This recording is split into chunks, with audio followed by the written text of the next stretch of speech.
Hello there and welcome to Cannonball Diva Chronicles, where uplifting the downtrodden is our focus.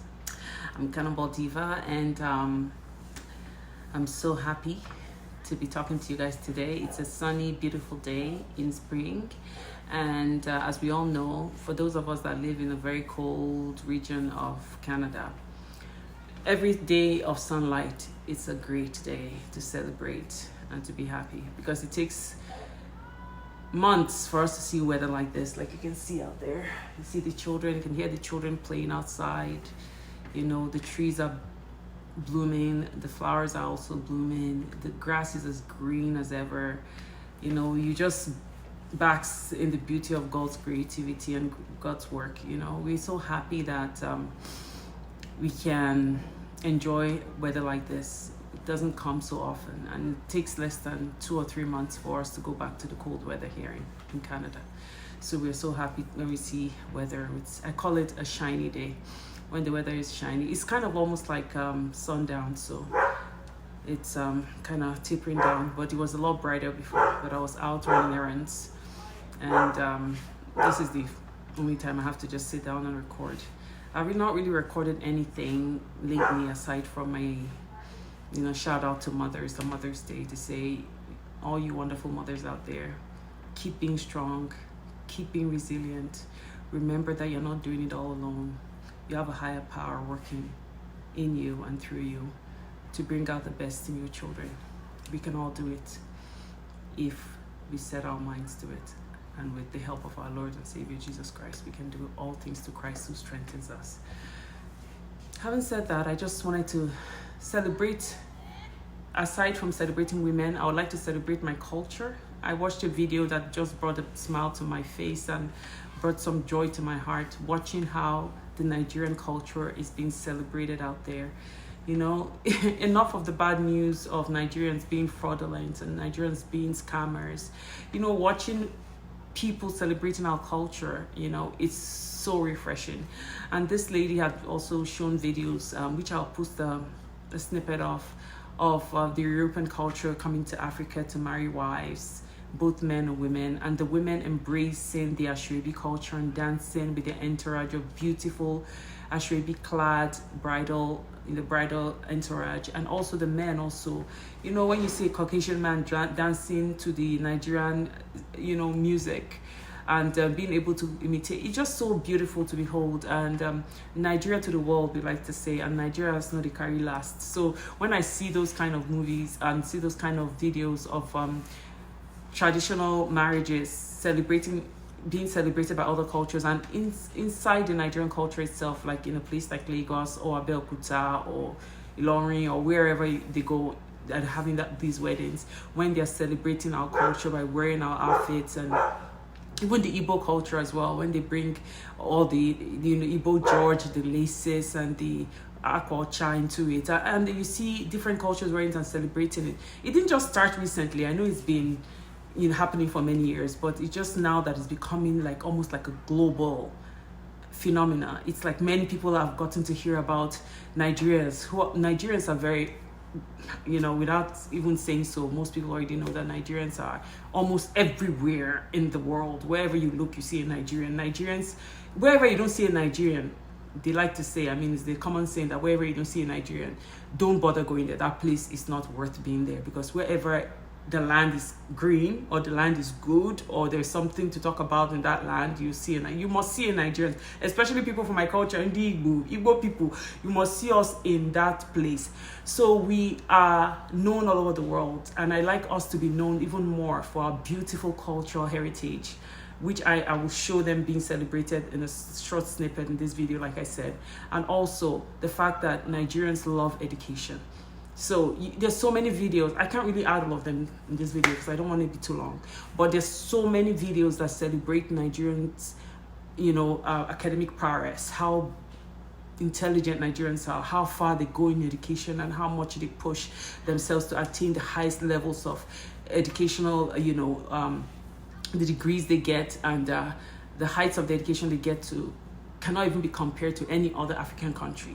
Not to toot our own horn, but something that's worth saying should be said and celebrated. And it also is like a way of speaking it out, other people can also follow the lead and know that it's possible, right? You know, when you see something that is good, then you can, when you speak about it and when people know about it, then it's possible for every African country to attain the same. So it's just like putting our foot forward, and for Nigerians to be the guide, or to be like, not to say the guide, but I mean, it sounds a little bit, you know, to say that we're the guide, but to say that it's like a stepping stone for other cultures in Africa to follow. That knowing that if Nigerians can do it, so can they. And many countries are picking up now, you know. In the videos that I've watched, Nollywood is mentioned. The fact that Nollywood is now almost comparable to, aside from Bollywood, you have Hollywood, and it started with Hollywood and it went down to Bollywood and now Nollywood, which is the Nigerian movie industry, has taken flight all by itself. And the most important part of it is that it didn't get help from any international body or even our own leaders or our own government. It's something that was birthed from infancy by our own people who are starting grassroots and bringing it up from there to where it is now. That's why it's even worth celebrating them more, because something that just happened to take form on its own and grow to these heights where people all over the world are watching it, where some awards have been presented to, you know, them. And also you mentioned the TIFF is Toronto International Film Festival. I believe many Nigerian movies have been featured in Toronto International Film Festival. There've been a few, and some of my friends have attended. I've been invited to a few. I've not really been opportune to go for any of them, but I hope to go either next year. I think the one for this year has already come and passed. So it just celebrates international small movie producers, and the movies that they haven't really gotten to the cinema yet. Most of them are featured, and a lot of them are given accolade and also presented with awards, if I'm not mistaken. And you know, many Nigerian movies have been showcased there, from small producers who are trying to, you know, become more internationally recognized. So it's so beautiful to see that our culture, our music, people like Davido, people like Timaya, people like Burna Boy, people like Tiwa Savage, and Wizkid. There's so many, like Fireboy, that are coming up. And you know, I used to love there's so many others that I like that I can't really remember all their names, but they have come from a long way. They've come a long way to where they are today, that they are on the international stage. They're filling up international squares. They're filling up, there was a Madison Square Garden. I don't know who performed. I think it was Wizkid many years ago. And also, most recently, I don't really follow the more recent ones, like Aya Star and all those. They're quite young, and I listen to more spiritual music now that I'm a little older. I listen to music that fortify my spirit inwardly, and I like to be in that mood where I be at peace. And most importantly, those kind of music which speak about the glory of God, the kind of music I listen to now. So I'm not really familiar with a lot of the Nigerian music stars or celebrities out there now. I see them in passing on shows, and I just, you know, take note of them, but I don't really follow their music or even listen to their music. If I'm in a store or maybe a mall and I hear a music that's familiar, I can tell when they're Nigerians singing, because you know how we have our Afro beats and the little things here and there that are inserted. You can tell when a Nigerian is either speaking internationally or singing internationally.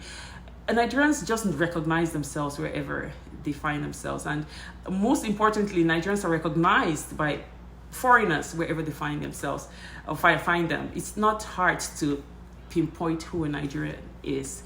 And speaking like as a very proud Nigerian woman myself, you know, I'm happy to be Nigerians, because Nigerians know they carry last. There was a place I went to about a year ago in the mall where I was wearing my top hat. I like wearing top hats, especially when it's sunny. And I was shopping in a grocery store, and the guy in the line there had noticed, and he had come out of the line to say hi to me, and the first question he asked was, "Are you Nigerian?" And I smiled and just asked why. He said, I can tell that you're Nigerian." And I asked, "Where are you from?" And he'd mentioned he was a Caribbean guy, and obviously you know how they are. Sometimes not just Caribbeans, but many men, they try to shoot their shot. But I said, obviously I wasn't interested. I came to shop. But I was kind of like, strange. How did you know? He said, "Oh, I can tell a Nigerian a mile away. You guys just have a certain, you know, swagger to your walk and everything, and the way you you stand tall. Most Nigerians are tall, he said, you know. So you know what? I just said, well, thank you so much. That was kind of a on point, observation. But you know, when Nigerians are in a public place, the way they are confident, the way they stand, and I don't even know, that is something that's inbuilt in us as children. You know, it's inbuilt in us to be confident, to work hard, and there's nothing to be ashamed of. Our heritage is the one we are very proud of, and we carry this image into this general circular world when we're out there as adults doing our thing without even realizing that we are doing that.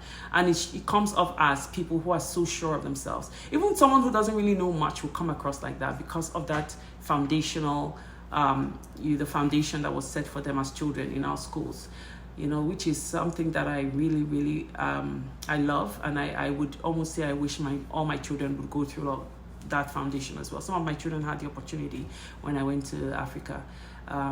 They went to primary school, you know, they were there for at least 3 years, and two of them even had the opportunity of going to boarding houses, which it had its pros and cons. Some of them were still archaic in their approach to training children very harshly, and some of them were just a little bit, you know, so many things needed improvement, which I would say. So it's not all perfect, because Nigeria is not perfect. Obviously, we still have people who defraud people.